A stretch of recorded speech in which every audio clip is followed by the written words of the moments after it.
your messages. You wonder if you said something wrong.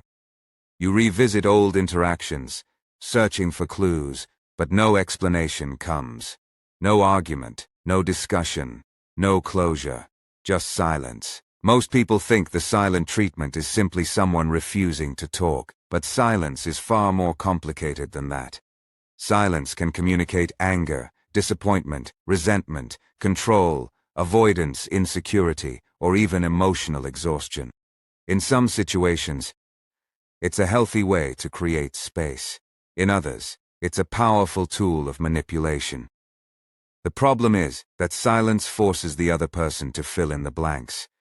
And when information is missing, the human mind starts creating its own explanations. That's why silence can be so powerful. Sometimes it heals. Sometimes it controls. The key is understanding what type of silence you're dealing with. Here are 10 silent treatment variations and what they actually mean.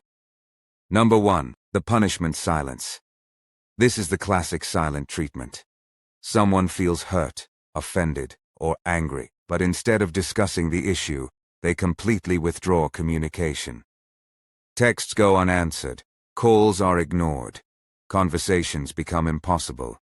The hidden message is often simple. You hurt me, and now you will feel uncomfortable too. The goal isn't necessarily understanding. It's often emotional punishment. Rather than resolving the conflict, the person creates anxiety and frustration, hoping you'll experience some of the discomfort they're feeling. Number 2. The control silence.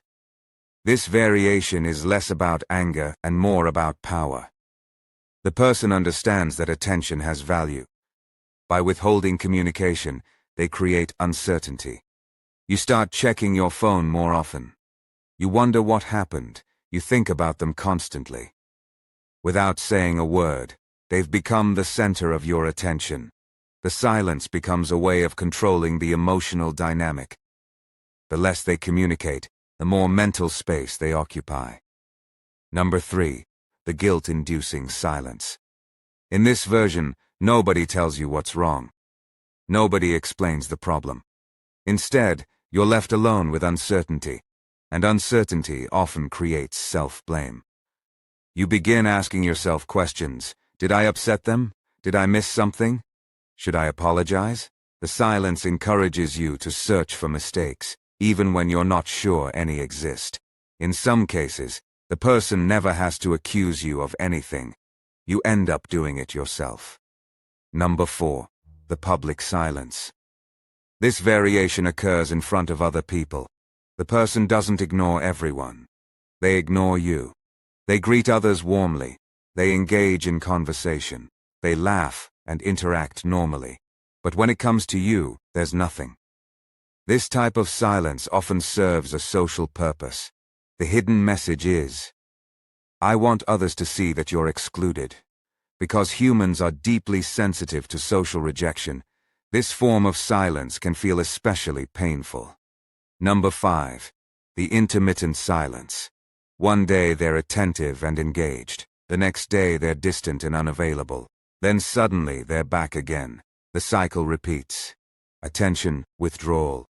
Attention. Withdrawal. This unpredictability creates confusion. And strangely enough, unpredictable rewards often create stronger emotional attachment than consistent ones. You become focused on regaining their attention.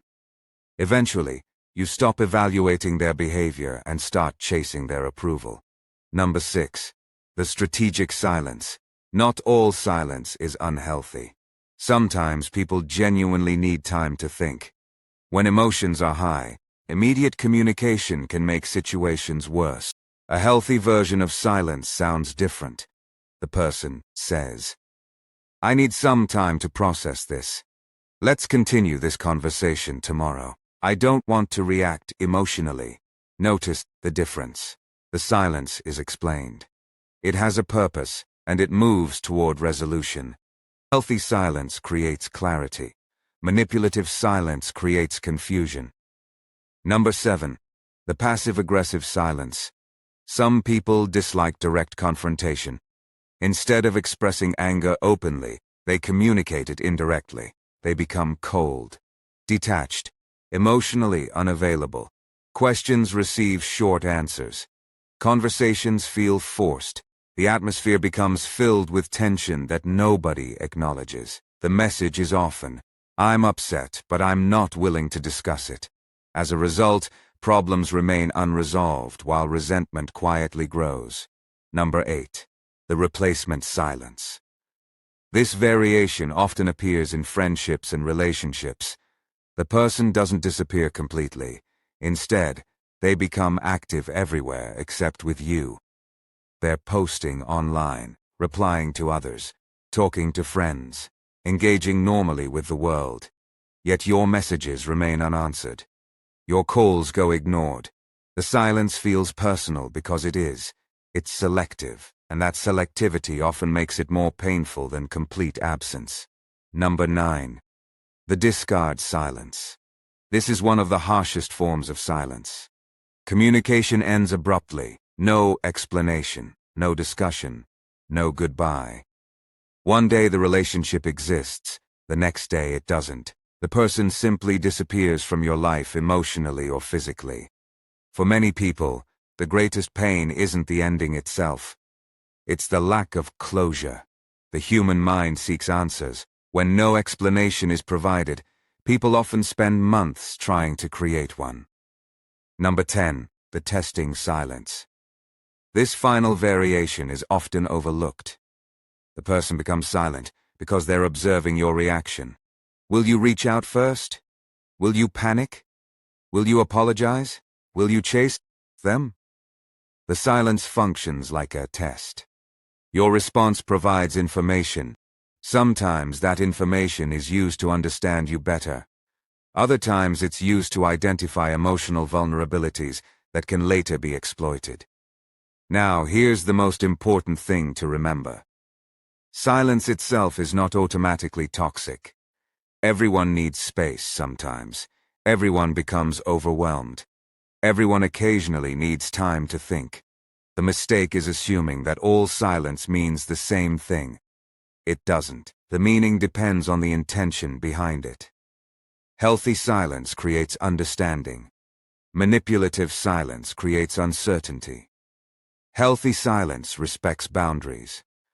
Manipulative silence exploits emotions. Healthy silence eventually returns to communication. Manipulative silence often replaces communication altogether. Once you understand that distinction, you stop reacting to silence automatically. You stop assuming every unanswered message is your fault. You stop chasing people who intentionally create confusion. Instead, you begin paying attention to patterns, because patterns reveal motives, and motives reveal meaning. At the end of the day, silence can communicate many things: anger, fear, reflection, disappointment, resentment, control, or simply the need for space. The challenge is learning to recognize which message is actually being sent, because sometimes the loudest thing a person says is nothing at all. And those who understand silence often understand people far better than those who listen only to words. If you enjoyed this video, subscribe for more insights into psychology, manipulation tactics, and the hidden dynamics of human behavior.